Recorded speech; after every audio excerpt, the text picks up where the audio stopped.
ফজরের কসম করে আল্লাহ বলেছেন ফজর, সকাল, ফজর নিঃশ্বাস ছাড়ে। অসাধারণ একটা আয়াত, ফজর নিঃশ্বাস ছাড়ে। আজকের এডুকেশন সিস্টেম আমাদের এটা বিশ্বাস করবে সকাল নিঃশ্বাস ছাড়ে?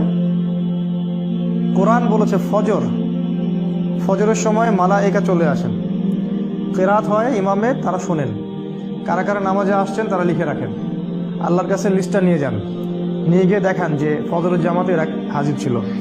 আবার আসরের জামাতে আরেক দল ফেরেশতা আসে, তারা আবার দেখেন আসরের জামাতে কারা কারা আছে, তারা আবার ফজর পর্যন্ত থাকে। কোরআনে সূরা ফজরের মধ্যে শপথ করে বলা হচ্ছে যে ফজর নিঃশ্বাস ছাড়ে। আমাদের এডুকেশন সিস্টেম কি বিশ্বাস করবে কথাটা যে ফজর নিঃশ্বাস ছাড়ে? তারা বল পাগলের প্রলাপ, কি বলে হয়তো গাল গল্প বলে। এই জন্য আমি বারবার বলি যে this education system is created by দাজ্জাল। এই এডুকেশন সিস্টেমটা ক্রিয়েট করেছে দাজ্জাল নিজেই। তার উদ্দেশ্য একটাই, কিভাবে আমাদের পুরো জেনারেশনের পর জেনারেশন, প্রজন্মের পর প্রজন্মকে আল্লাহ থেকে দূরে সরানো যায়, এটাই উদ্দেশ্য, আর কোনো উদ্দেশ্য নেই।